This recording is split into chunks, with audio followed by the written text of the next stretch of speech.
உங்கள் favourite TV ஷோக்களை இனி miss பண்ண தேவையில்லை. ZEE5 இல் முற்றிலும் இலவசமாக காணுங்கள். இங்கேயும் எப்பொழுதும். எந்த ஒரு அநியாயம் நடந்தாலும் அதுக்கு ஒரு நீதி வேணும்னு நினைக்கிறவன் நானு. அதனாலதான் சண்முகம் எங்க அப்பாவை ஜெயிக்கிறப்பெல்லாம் நான் ரகசியமா சந்தோஷப்பட்டுட்டு இருந்தேன். ஏன்னா அவன் ஜெயிக்கிறது தான் சரியான நீதி. பெறவனத்துக்கு தான் தருவத்தை எலெக்ஷன்ல அவன் நிக்க வேண்டாம்னு சொல்லிட்டேன். காரணம் இருக்கு மாமா. என்ன பொறுத்த வரைக்கும் சண்முகம் தப்பானவன் தான். ஆனாலும் அவன் பாவம் இல்லையா? பஞ்சாயத்து எலெக்ஷன்ல ஜெயிக்கிறதுக்கே அவன் சக்திக்கு மீறிதானே செலவழிச்சான். ஏன்னா எங்க அப்பாவை ஜெயிக்கணும்னா அவரு செலவு பண்றதுல 10ல் 1 பங்காவது அவன் செலவு பண்ணிதானே ஆகணும்.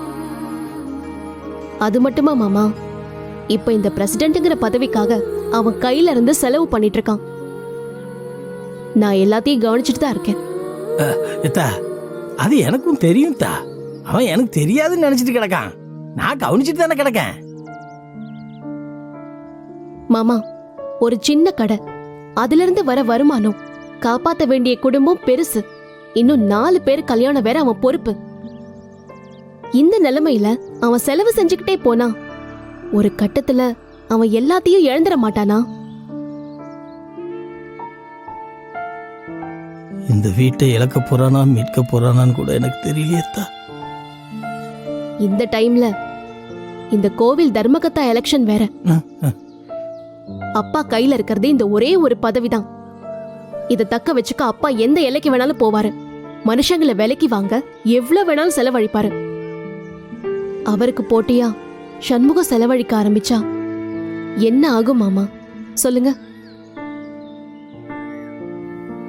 இத பத்தி நான் கொஞ்சம் கூட யோசிக்கவே இல்லையேத்தா. செலவு மட்டுமா? ஜெயிக்கணுங்கிற வெறி வந்துருச்சுன்னா அவர் என்ன வேணாலும் பண்ணுவாரு மாமா. ஆமா, இந்த ஊருக்கும் கோவிலுக்கும் சண்முகத்தை விட்டா எவ்வளவோ நல்லவங்க சேவை செய்யறதுக்கு இருக்காங்க. ஆனா இந்த குடும்பத்துக்கு சண்முகத்தை விட்டா வேற யாரு மாமா இருக்காங்க? பணம் போனா சம்பாதிச்சுக்கலாம் மாமா. உயிருக்கு ஏதாவது ஒண்ணுனா நான் எங்க அப்பாவுக்காகவோ வேற எதுக்காகவோ அவனை நிக்க வேணான்னு சொல்லல மாமா. இந்த குடும்பத்துக்கு அவன் வேணும். 4 தங்கச்சிங்களை அவன் கரை சேர்க்கணும். இந்த பதவியும் வந்து அவன் தலைமையில உட்கார்ந்துக்கிட்டான் அவனால வியாபாரத்தை கூட ஒழுங்கா பார்க்க முடியாது மாமா.